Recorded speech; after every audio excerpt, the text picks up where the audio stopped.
Hey everybody, welcome back to another episode of Kavinsky's Tutorials. Today I'm looking at Arp Pod 2 by Jem Oldsai, and this is a really cool arpeggiator. It's simple but also powerful. It's an audio unit, so you can load multiple instances. Unfortunately, recently people have always been asking me, please tell me, are the parameters exposed? So if we take a look, that's scale bud. Okay, this one, right, Arp Pod. If we take a look at the parameters, we see that no, not really. They're not really exposed, so I hope that's coming in a future update. But even without that, I would definitely recommend this app. I like it a lot. I think it's very useful. So in the video today, I'm going to do a bunch of stuff. First, I'm just going to start by kind of letting you hear some of the things that this can come out with. And then I'm going to go through it systematically, look at the different windows, explain how to use it. I'm also going to look at how to set up MIDI correctly so that we get sound from everything, how to route different things together. We'll look at how to use something like Foog machine, for example, to put MIDI input into the arpeggiator for it then to arpeggiate. So you don't even need to play a keyboard in, So I'm going to look at a lot of stuff, yeah. It's going to be interesting, I think. Now, I have copies of this app to give away and maybe of some of his other apps. At the time of making this video, I'm a little bit unclear. We've had some miscommunication by email, so there are definitely going to be things to give away with this video, but the exact details, you're going to have to look at the comment pinned at the top of the comment section, top of the YouTube comments, pinned by me. Look in there for details. And everybody always, every time, even if you're a regular, and even if you think you know what the instructions are, always look at that pinned comment because it's not always the same. Sometimes it's different. For example, in my last video, I saw that not everybody was paying attention to the instructions. So maybe go back and read the comment section in the last piano motifs video. If you haven't yet, there are still copies available there as well. So, okay, cool. Now let's get stuck in here. Hang on. All right, so I'll start off by just kind of playing around a little bit. Just for a minute or two.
Okay, so something along those lines.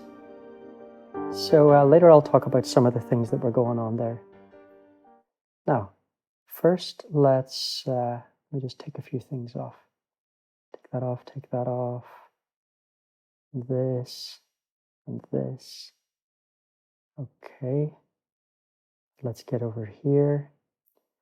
Let me just check. Okay, let's okay, Foog machine is off. You know, this is one of those videos where there's a lot of things to think about and check. Okay.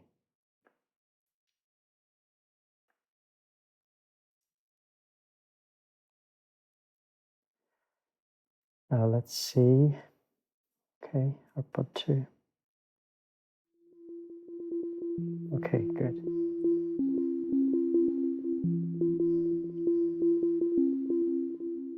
All right, great. So First thing we're going to do is look at how this works. What I'll do actually is I'll start off with a completely new instance. Just going to take that off.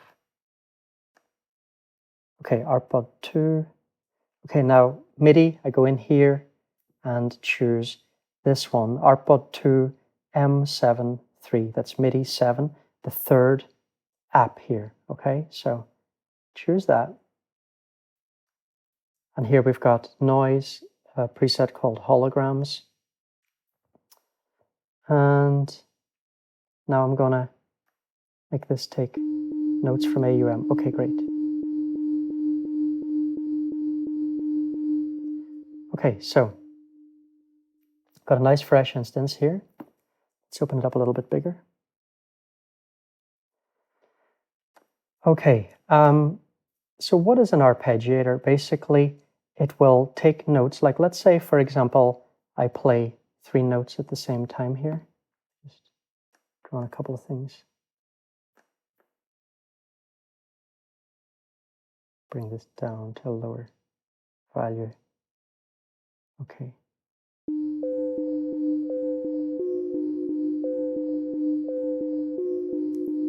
So you see, I'm not really making a melody, right? All I'm doing is just playing notes, and it's putting a rhythm to those, right? And making a melody out of them. Okay, so that's the basic function of an arpeggiator. Now, let's look at how this interval section works. So let's take everything here down to 1. And let me play a note. Okay, and now let me play another note.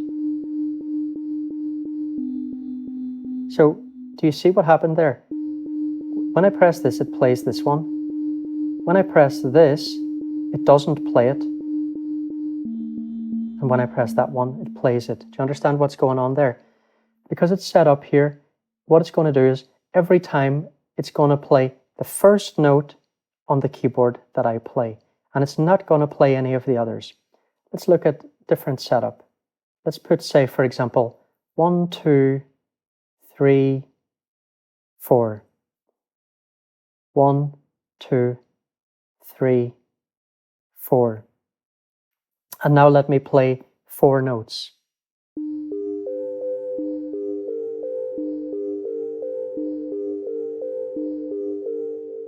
Okay, so now we have a repetitive pattern. Let me play 4 notes again.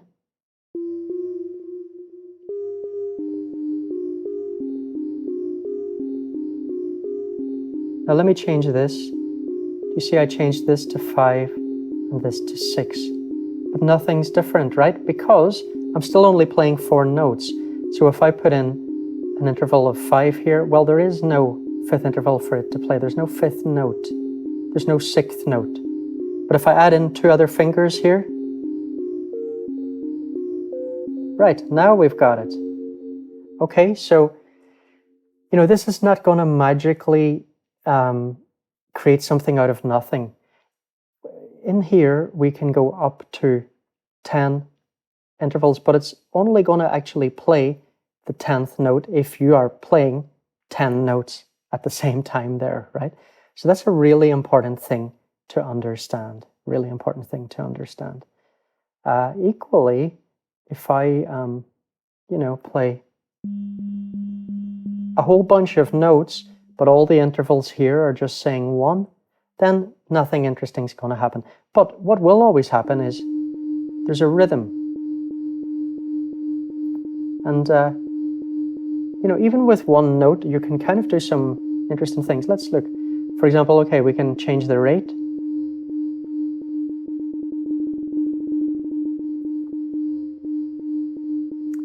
We have swing. I'm going to use my finger, a little bit easier.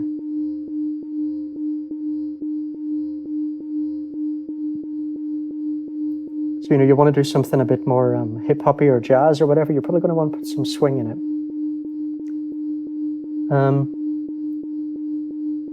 Okay, even just again with one note, right? Just looking at a few things we can do. So we can alter the velocity.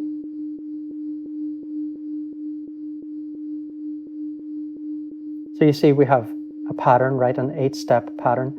Now we can also add more steps, which is brilliant because then we can make polyrhythms, right? If we've got a piece where a lot of things are going, say, just doing, you know, four beat patterns and 4 beats to a bar or whatever, by putting in an instance of something that's working polyrhythmically, you can keep variation going. That's going to keep the listener's interest. Okay, so that's one thing. Take that step away though. Okay, octaves. Right? So this is up 1 octave, down 1 octave, up 2 octaves, and so on and so on. Gate.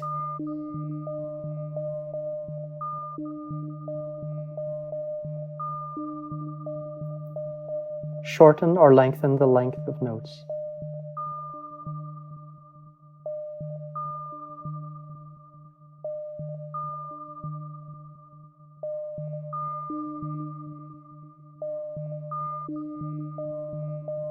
Okay, ratchet's a cool one.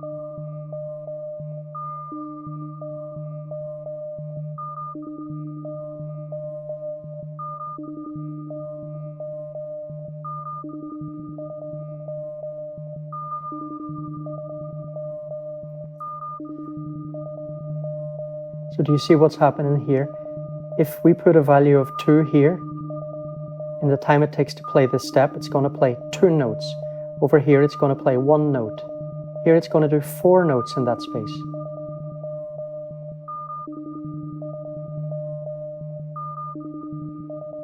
Okay, random. What's random going to do?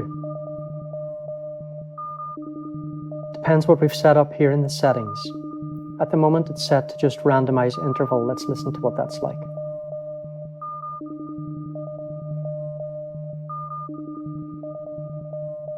Now, that's not going to do anything. Can you think why? Because we're only playing 1 note. So let's play in a bunch of notes.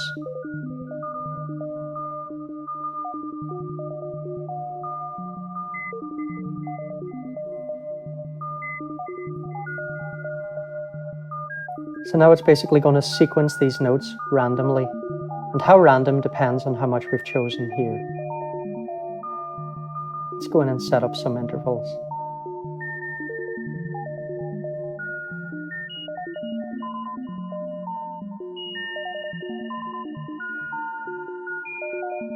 Bring the randomness down.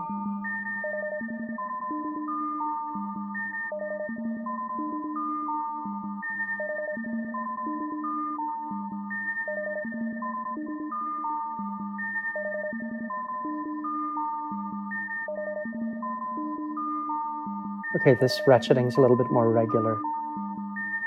Now, if we want, we can randomize more stuff. For example, velocity, octave, gate, you know, let's just stick everything on there. What the hell?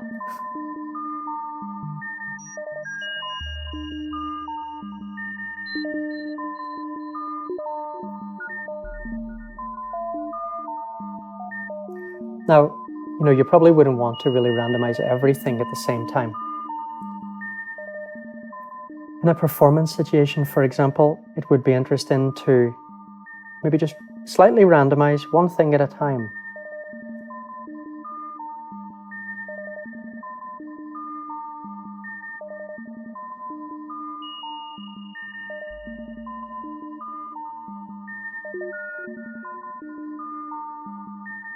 Now, randomizing the gate and the ratchet can be a bit chaotic, so let's just randomize the other things.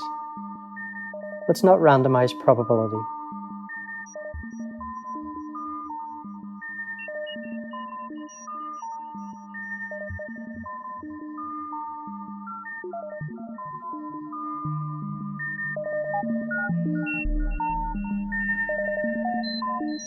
I feel there's too much high stuff going on here. Let's just bring these octaves down a little bit.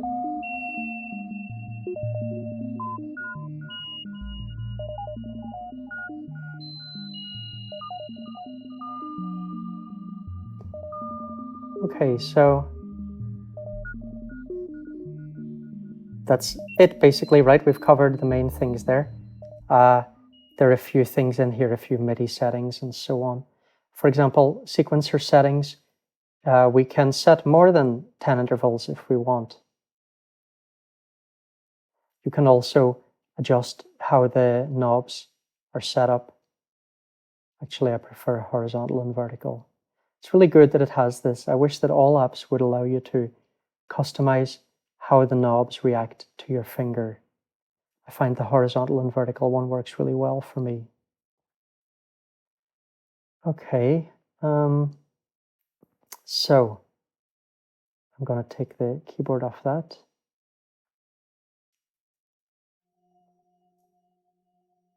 Okay, now I'm going to look at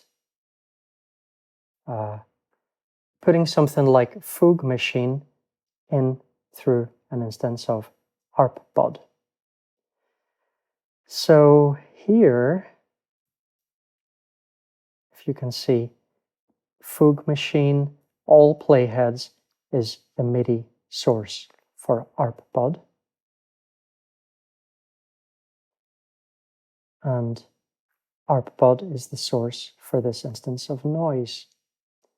I'm going to change preset here. I'm going to change to this granular pathways.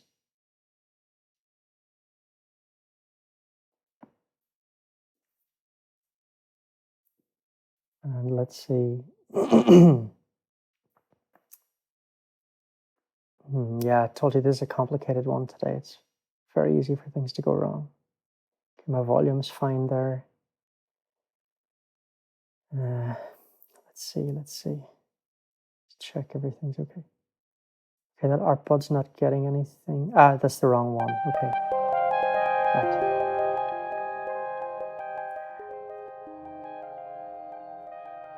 I find sometimes having like long rows of different MIDI apps, MIDI processors, it can get very messy at times. I think I need to be a bit better organized about how I set those things up.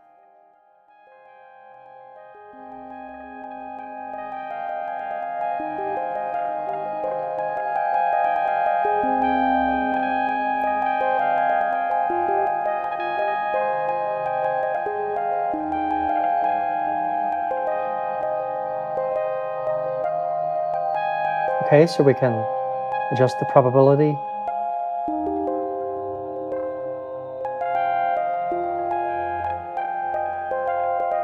For example, we can have something that's likely to sort of build.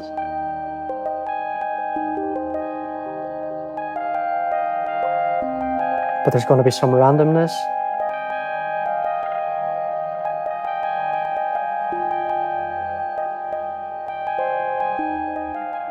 We could put in a bit more ratcheting.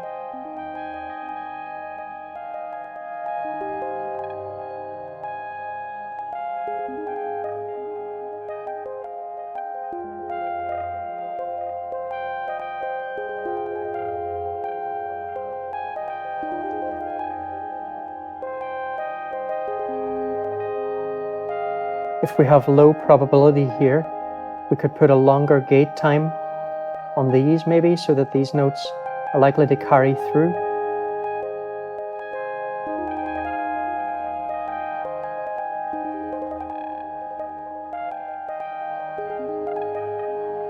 Change up the octaves a little bit.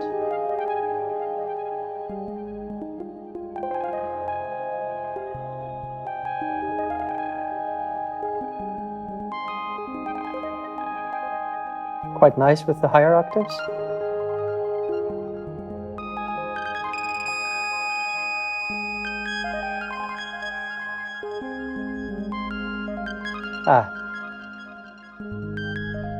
Okay, adjusting the velocity will humanize it.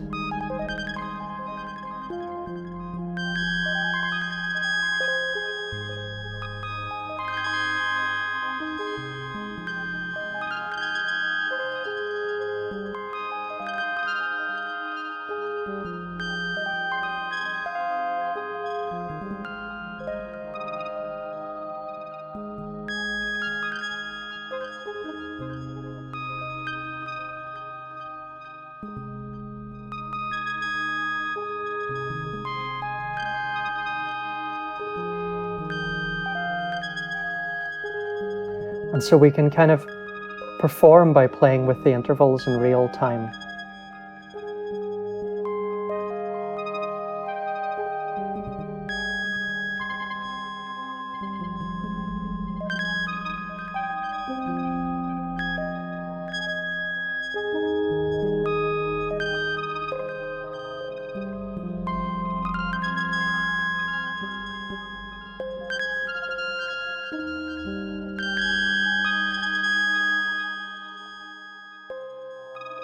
Let me let you hear what it would sound like if Foog Machine was going directly in here.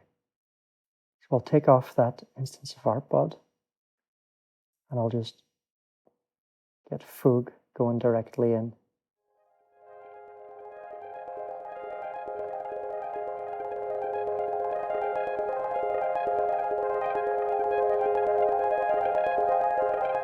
So you see, that is very nice, but it's also quite repetitive.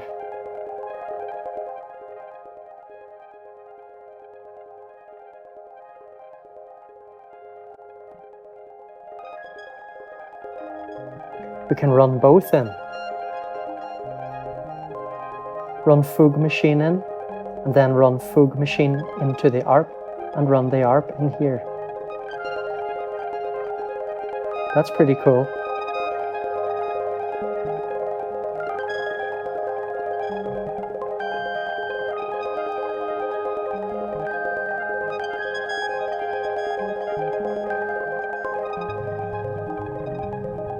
Bring the octaves in Foog Machine down a little bit maybe.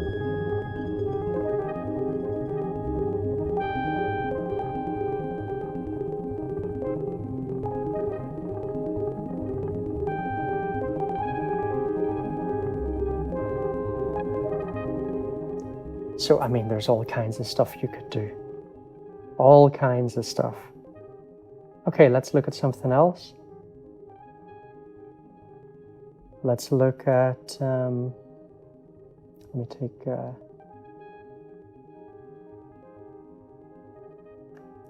I'll just put the keyboard somewhere else. Okay, turn that off. Now I'm gonna put keyboard in here. And pop over here. Okay, I'm going to look at what's going on with these two.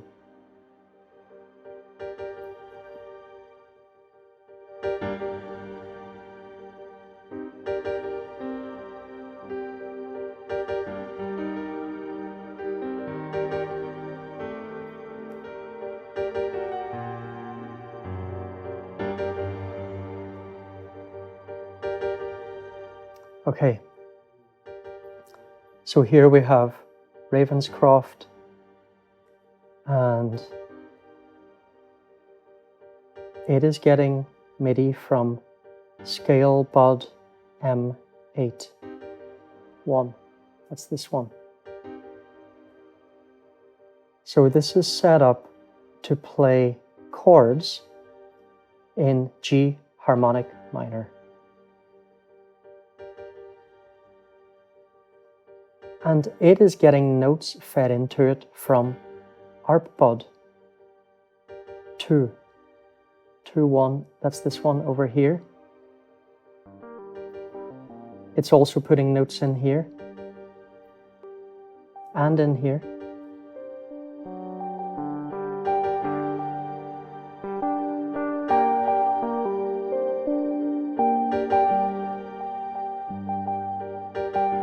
Now, with these, this noise is getting MIDI from MIDI gates 2.5. So go here, MIDI 2, 5th app, here. It is getting MIDI from Rosetta Scaler and another scale bod. You know, it's quite a complex setup here. You don't have to get this messy and complex, but it can be really interesting to do it. It's a bit of a head wrecker, like sometimes, you know, I mean, geez, really get confused sometimes with these damn setups. But like I say, a lot of that is, you know, you could organize these things better instead of just having one big massive thing and they're feeding into different places. could be organized better. Anyway, you get the idea. There's a complex MIDI setup. Actually, if you want, take a screenshot of this, take a look at everything that's going on here. So, point being,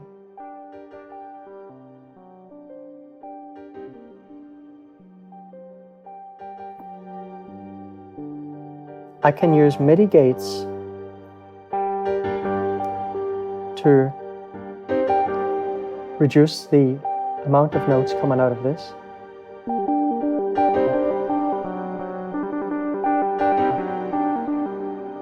You see?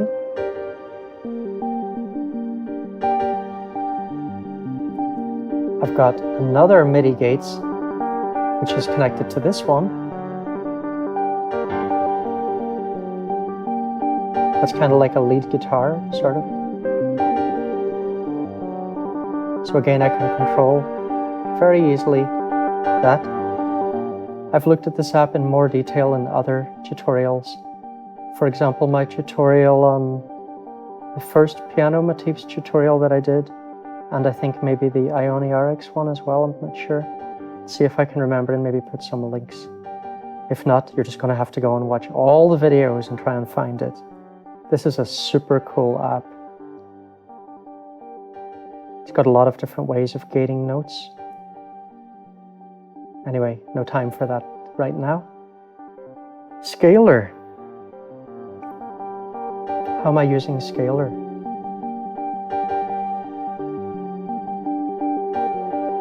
See, set to G minor harmonic.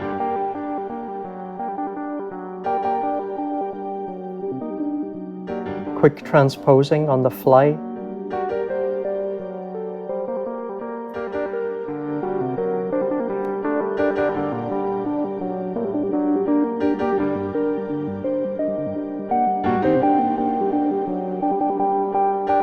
Again, I've talked about that in other videos.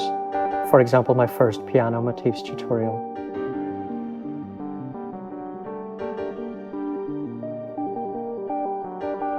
This is a brilliant app. I love it. Love it. Okay, now let's concentrate on what's going on with these pianos. I've talked about this one already. That was getting chords from here, if you remember. And then this one, this instance of scale bod, I'm just playing notes directly into this second Ravenscroft. And you can see both of these Ravenscrofts have eventide shimmer and a black hole here. I did a tutorial on shimmer a couple of days ago. If you haven't seen that, go and check it out. So this is cool. The only thing is, if you want to have a bit of range, it's quite difficult, because if you want something like, here I got kind of 4.5 octaves, although there's not all the notes, right? Because this is quantized to scale. But, they get pretty small. Can be a bit hard to play with accuracy. It would be nice if these could be layered in several rows.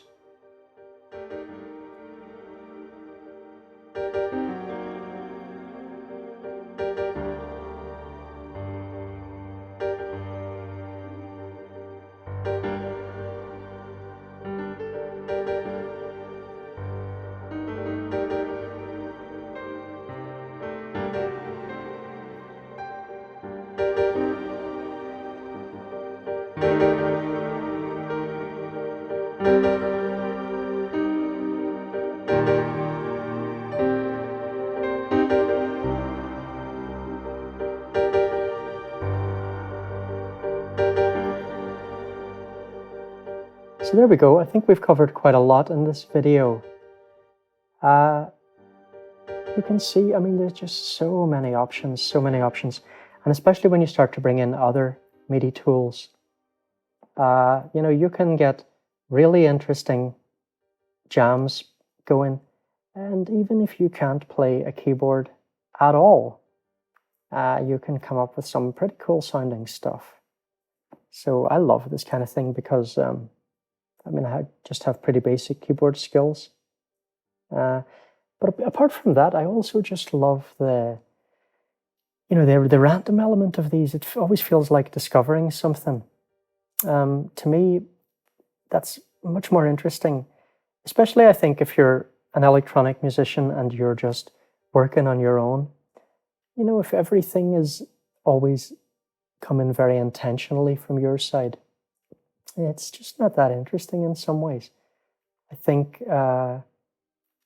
you throw in these things, it kind of makes it like you're playing with other people. You're playing with the machines. And I really enjoy that. But even if you are actually a very good player, I mean, you can use these kind of things to set up backgrounds for your jams, or you can just get ideas for songs. I mean, that melody that we just heard now, that's going around my head. I mean, if I was a good keyboard player, I could easily sit down now and, play that whole thing myself, start improvising over it.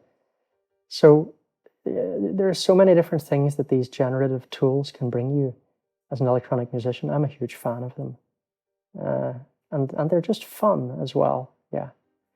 Anyway, everyone, I hope you enjoyed this video. Please, if you're not a subscriber already, seriously, you're missing out on some good stuff. I'm putting out good few videos a week, usually recently. Won't always be like that maybe, but at the moment I've got the time. Putting out maybe 2, 3, even sometimes 4 videos a week. There are often free apps to give away. We've got a very lively, active comment section, a nice little community going there. So yeah, subscribe if you haven't. Give this a thumbs up. I'll really appreciate it. It's a kind of thank you for all the hard work that I put in making these videos and researching the apps, coming up with ideas. There's honestly so much work involved in this. I think people don't realize. But obviously I really enjoy it, otherwise I wouldn't do it. Anyway, I hope you enjoyed this. See you in the next video, folks. Take care.